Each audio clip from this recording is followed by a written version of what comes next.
এই 6টি বৈশিষ্ট্য এবং এই 6টি গুণ যাদের মধ্যে থাকবে, আল্লাহ রাব্বুল আলামিন তাদের জন্য ওয়াদা করেছেন যে এই লোকগুলোকে আল্লাহ তাআলা মাগফিরাত এবং ক্ষমার ঘোষণা দিবেন। তাদের জন্য আল্লাহর তরফ থেকে কি থাকবে? তাদের প্রতিদান থাকবে, আল্লাহর কাছ থেকে তারা ক্ষমা পাবে, মাগফিরাত লাভ করবে, তাদের জীবনের ভুল ত্রুটি আল্লাহ তাআলা মাফ করে দিবেন।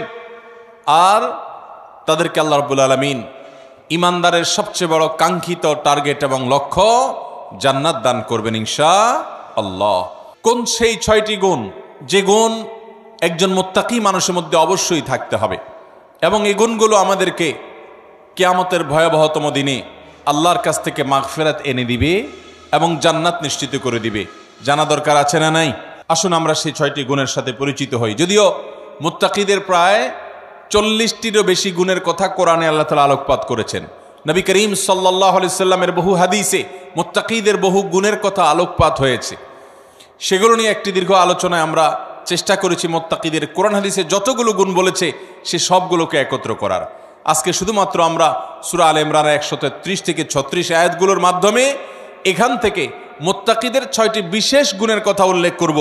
এই গুণগুলো যদি আপনার মধ্যে থাকে তো আল্লাহর শুকর আদায় করবেন, আর যদি না থাকে এই মজলিসে বসে এইখানেই মনে মনে নিয়ত করবেন যে আল্লাহর কোরআনে একটা গুণের কথা বলা আছে অথচ আমার মধ্যে নাই, আমি কেমন মুসলমান। অতএব এই মজলিস থেকে নিয়ত করবেন, তাহলে এই গুণটা আমাকে অর্জন করতে হবে ইনশাআল্লাহ। আল্লাহ তাআলা আমাদের সবাইকে এই গুণগুলো অর্জন করে যাওয়ার তৌফিক দান করুন।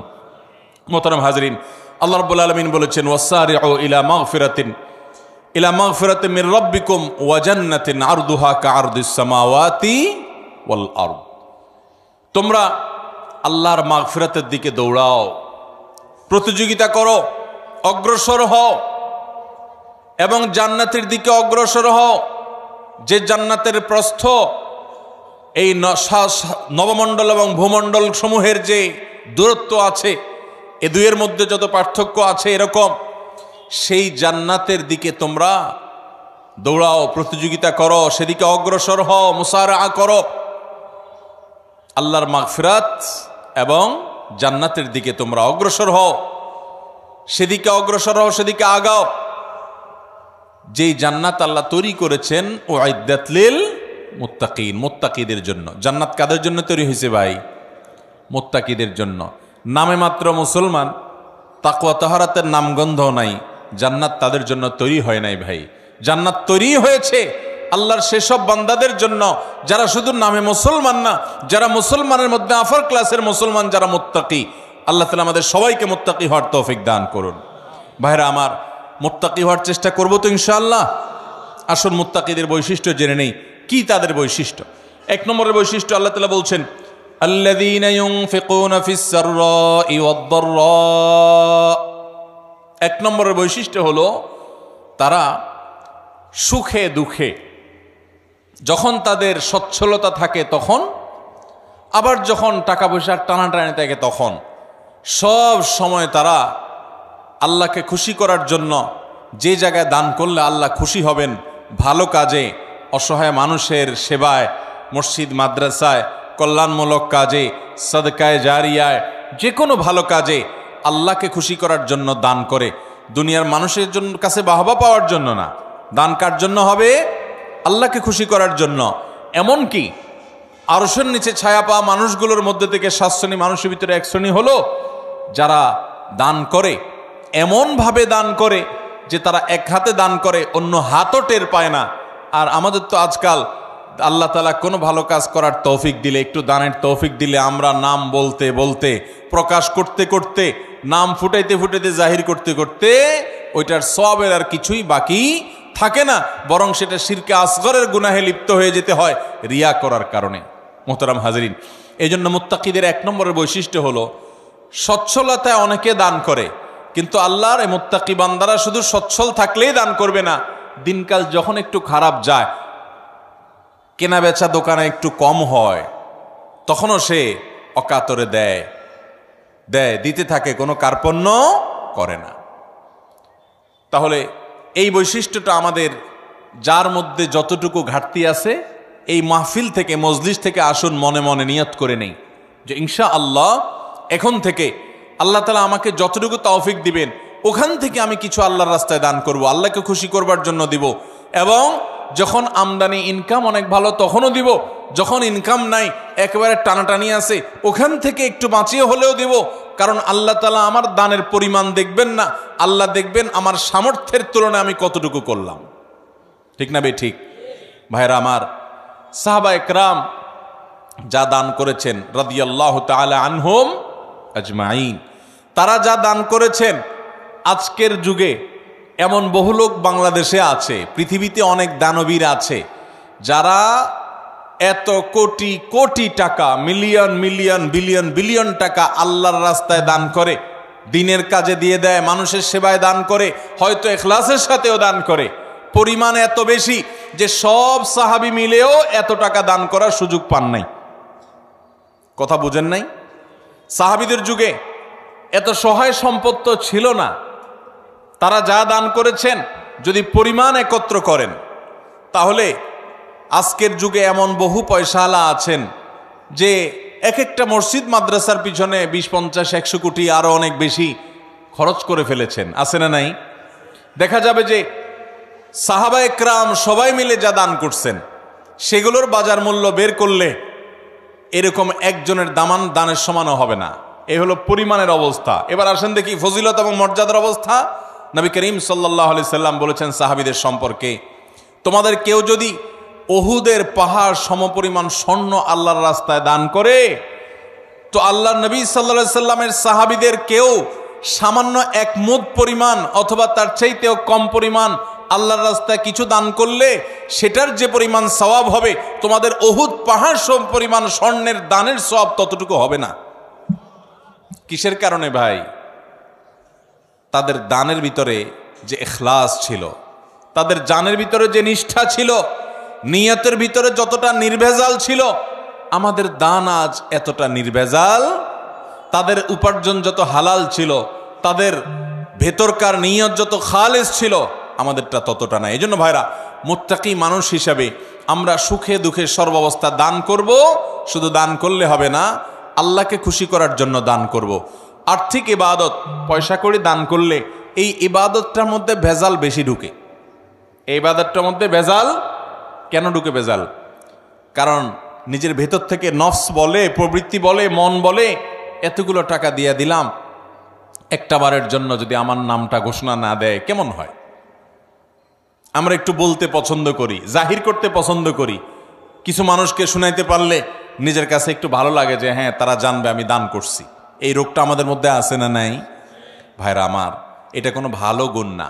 হ্যাঁ, কোনো ব্যক্তি যদি প্রকাশ্যে দান করে, মজলিসে দাঁড়াইয়া 50,000 1 লাখ টাকা কোনো ভালো কাজে দিবে নিয়ত করেন, তার উদ্দেশ্য থাকে যে আমার এটা শুনে আমার বন্ধু বান্ধব অনেকে আছেন তারাও অগ্রসর হবে, তাহলে সেটা ভালো। মানুষকে উৎসাহিত করার উদ্দেশ্যে করছি, আমি দানবীর এটা জানানোর দরকার নেই, এই উদ্দেশ্যে করলে ভালো। কিন্তু ভাইরা আমার, কিছু দান থাকতে হবে যেই দানগুলো আমি জানি, আমার রব জানেন, আমার স্ত্রীও জানেন না, আমার বন্ধু বান্ধবও জানেন না, মা বাপও জানেন না, ছেলে মেয়েরাও জানে না। এরকম কিছু দান রাখার চেষ্টা করতে হবে ইনশাআল্লাহ।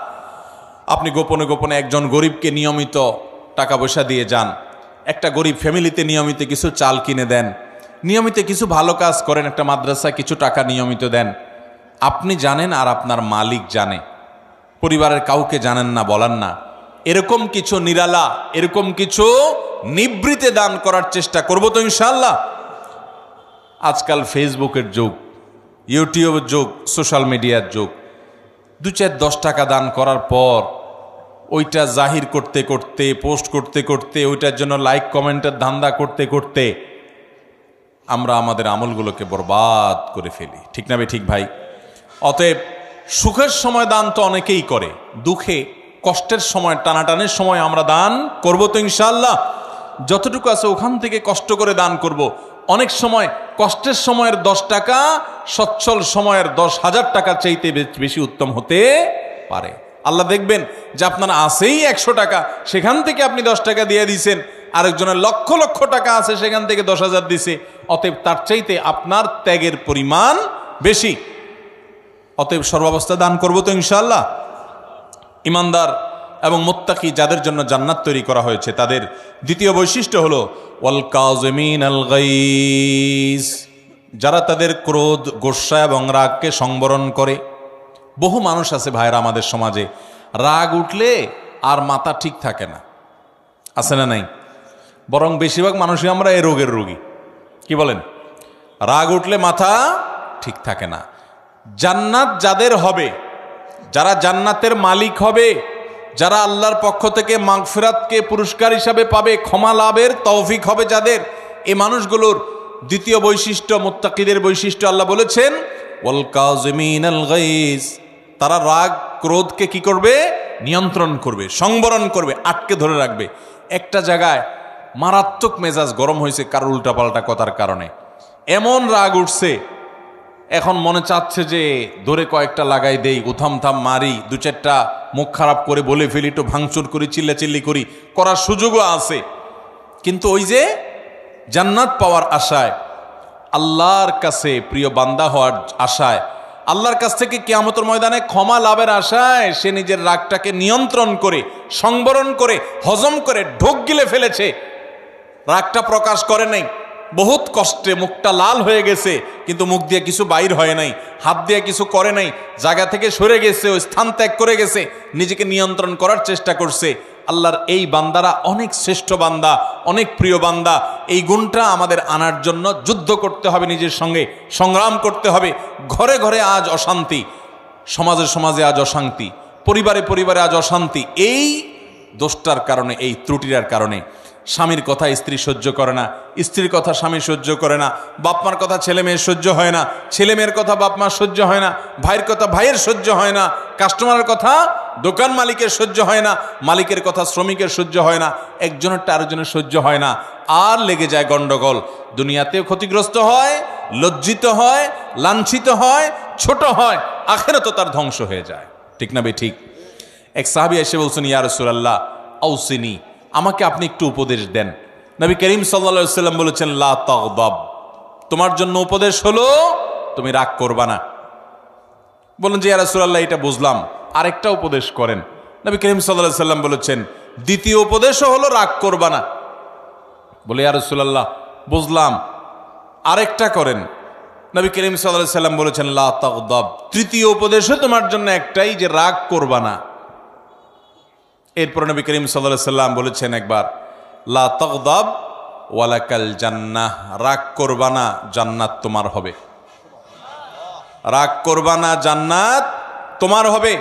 বদরাগী বদমেজাজি ভাইয়েরা বোনেরা আমার, নিজেকে নিয়ন্ত্রণ করার চেষ্টা করব তো ইনশাআল্লাহ। মনে রাখবেন, রাগ আসলো আর ছেড়ে দিলেন যেখানে সেখানে, মাত্রা জ্ঞান রাখলেন না। কার সামনে কোন জায়গায় কতটুকু রাগ ছাড়া যাবে, কতটুকু রাগ ছাড়লে আপনার মুখ খারাপ হবে না, আপনার দ্বারা আল্লাহর হারাম কাজ হবে না, গুনাহ হবে না, আল্লাহর সীমা লঙ্ঘন হবে না, সেই মাত্রা জ্ঞান রেখে পরিমাপ করে করে রাগ জাহির করতে হবে, নিজেকে নিয়ন্ত্রণ করতে হবে। নবী করিম সাল্লাল্লাহু আলাইহি ওয়াসাল্লাম বলেছেন, সবচেয়ে বড় বীর বাহাদুর হলো যে ব্যক্তি রাগের সময় নিজেকে নিয়ন্ত্রণ করতে পারে। অনেক শরীরে শক্তি আছে, এটা আসল বীরত্ব না। রাগের চোটে শরীরে আগুন ধরে গেছে, মাগার নিজেকে বহুত কষ্ট করে ঠান্ডা করে রাখছে। রাগ নিয়ন্ত্রণ করতে পারে না দেখে ওই জায়গা থেকে বের হয়ে গেছে। মোবাইলে রাগ উঠে গেছে দেখে মোবাইল কেটে বন্ধই করে দিছে। রাগ বেশি হয়ে গেছে দেখি দাঁড়ানো থেকে বসে গেছে, বসা থেকে শুয়ে গেছে, উজু করে নিয়েছে, তারপরেও নিজেকে কন্ট্রোলে রাখছে, রাগের কারণে পরিস্থিতি খারাপ হতে দেয় নাই। এই মানুষগুলো আল্লাহর প্রিয় বান্দা। আমরা চেষ্টা করব তো ইনশাআল্লাহ। দেখেন, জান্নাত যার তার জন্য না ভাই। বদমেজাজি, হটমেজাজি, রাগের চোটে যা তা বলেন, যা তা করেন, আপনার জন্য জান্নাত নয়। অতএব যুদ্ধ করব তো ইনশাআল্লাহ। শত সহস্র মামলা মোকদ্দমা, খুন, গন্ডগোল, ফাসাদ, মারামারি, এগুলো সব বন্ধ হয়ে যাবে যদি আমরা ইমানদাররা মুত্তাকিদের এই গুণটা অর্জন করি, ওয়াল কাযিমিনাল গাইস। চেষ্টা করব তো রাগ নিয়ন্ত্রণ করার ইনশাআল্লাহ। নাম্বার 3, ওয়াল আফিনা আনিন নাস। 3 নম্বর বৈশিষ্ট্য হলো এই মুত্তাকিদের জন্য, যাদেরকে আল্লাহ তাআলা মাগফিরাত পুরস্কার হিসাবে দিবেন। দুনিয়া থেকে মানুষ যাবে আখিরাতে ভয়ে নিজের অপরাধ পাপাচার নিয়ে পেরেশান থাকবে। আল্লাহ তাআলা বলবেন, পুরস্কার নাও, পুরস্কার। পুরস্কার কি? তোমার সব গুনাহ মাফ করে দিলাম আর তোমার জন্য জান্নাত বরাদ্দ করে দিলাম। সেই বৈশিষ্ট্যগুলো অর্জন করতে পারলে, 6টা বৈশিষ্ট্য অর্জন করতে পারলে এই 2টি নিয়ামত পাওয়া যাবে ইনশাআল্লাহ। তার ভিতরে 3 নম্বর বৈশিষ্ট্য হলো ওয়াল আফিনা আনিন নাস, মানুষকে ক্ষমা করতে জানতে হবে। এটার জন্য একটা বড় কলিজা লাগে, এটার জন্য একটা বড় কলিজা লাগে। ছোট লোকরা এটা পারে না ভাই, ছোট মনের মানুষ, ছোট কলিজার মানুষ এটা পারে না। কি আমার সাথে এমন কথা বলল, এত বড় সাহস, এটা জীবনে ভোলা যায় না, আমি এটা কোনোভাবে ভুলতে পারবো না, না এটা আমার চোখের সামনে যেন না আসে। ঠিক আছে, রাগ যখন ওঠে, মাথা যখন হটমেজাজ হয়, তখন আপনার 1 দিন 2 দিন 3 দিন পর্যন্ত এরকম থাকতে পারে। শরীয়ত আপনাকে এতটুকু অনুমোদন করে, ঠিক আছে রাগের চোটে মাথা গরম হয়ে 3 দিন আপনি এটা করতে পারেন। মাগার 3 দিনের জায়গায় 3 মাস হয়ে যাবে, 3 বছর হয়ে যাবে, আপনার রাগ একটুও নিয়ন্ত্রণ হবে না, আপনি একটুও ক্ষমা করতে জানবেন না, তাহলে আপনি কোন মুখে আরশে আজিমের মালিকের কাছে কিয়ামতের দিন ক্ষমার আশা করেন? কথা বুঝাতে পারি নাই ভাই? আমরা আমাদের রব কিয়ামতের দিন ক্ষমা করুক চাই কি চাই না? যদি চাই তাহলে রবের গোলামদেরকেও ক্ষমা করা শিখতে হবে ইনশাআল্লাহ। ভাইরা আমার, কাউকে যদি আপনি ক্ষমা না করেন, তার উপর অনেক জেদ থাকে, অনেক ক্ষোভ থাকে, অনেক রাগ থাকে আপনার ভিতরে, তাতে কষ্ট আপনার হবে কি হবে না?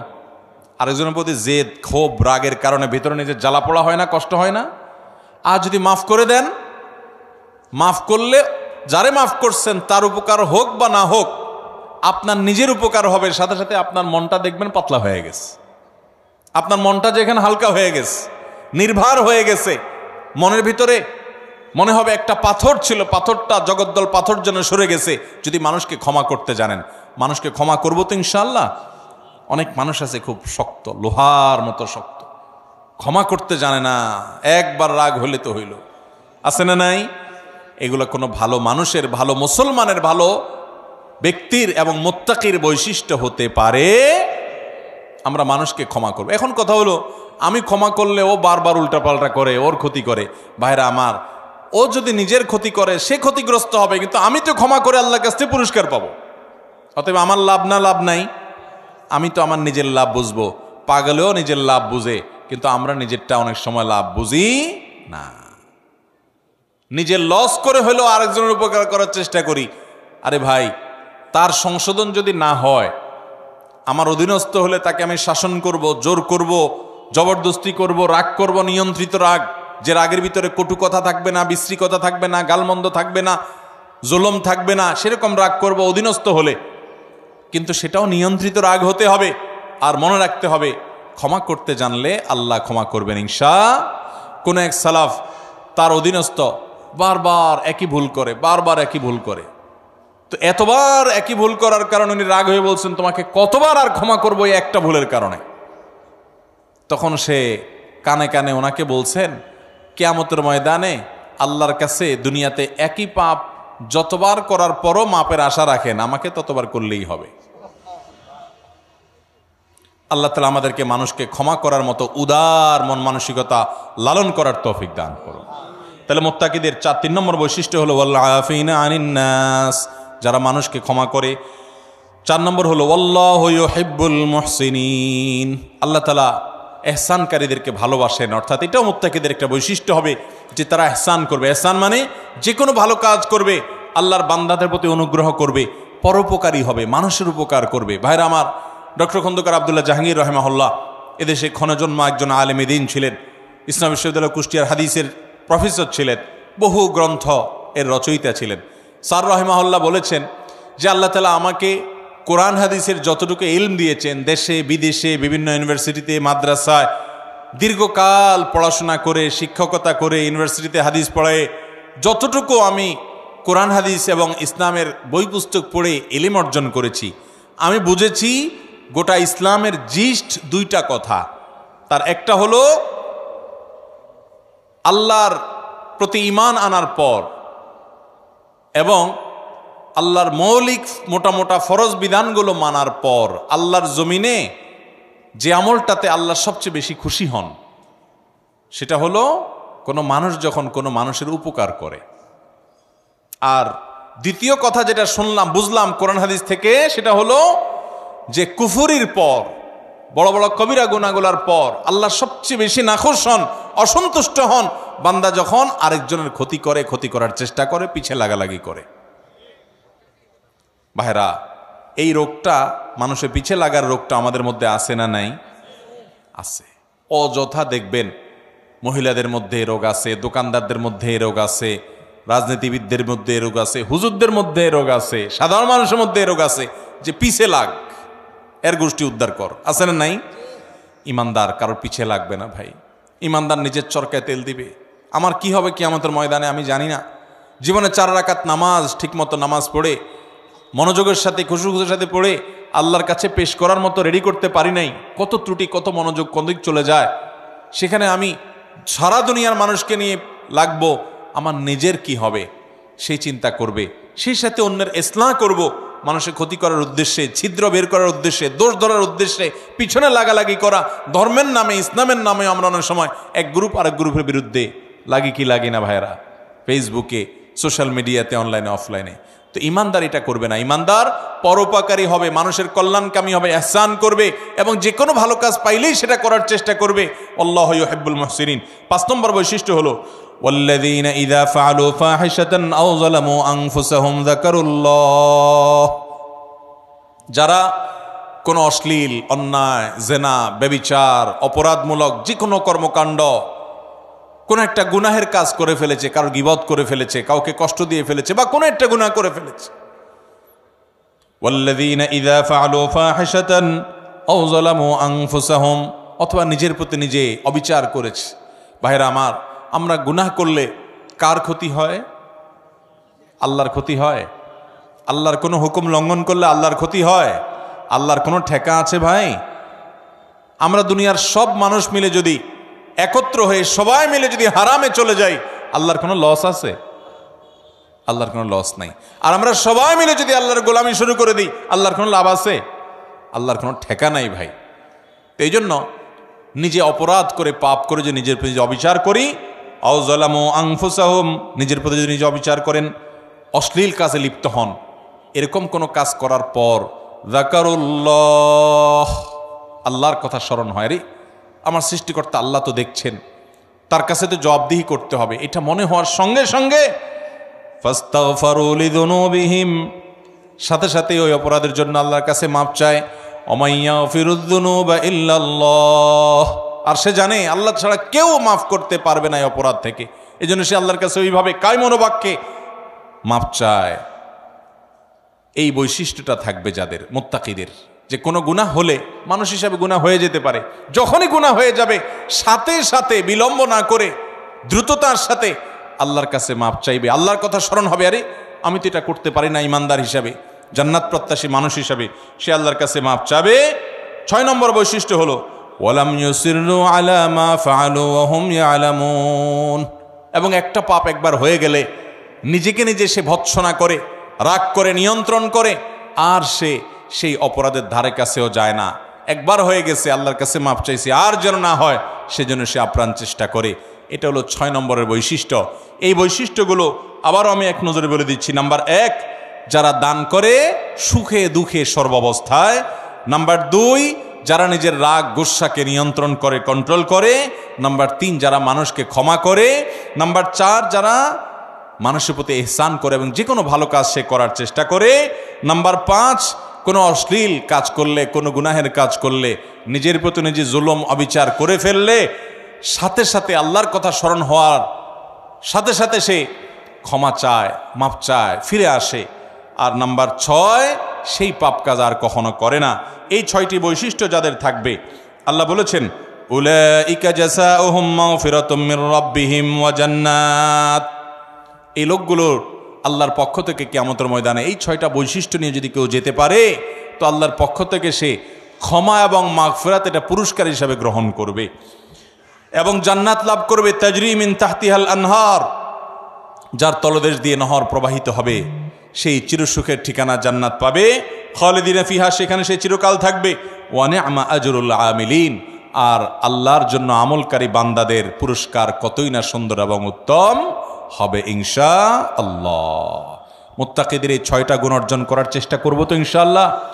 আমি যেটা শুরুতে বলেছি এখন আবারও বলছি, আপনার আমার ভিতরে সেটা আছে না নাই ওইটা রিলেট করি, ওইটা খেয়াল করি, যেটা নাই ওইটা আনার চেষ্টা করি, করবো তো ইনশাআল্লাহ। আল্লাহ তাআলা আমাদের সবাইকে তৌফিক দান করুন।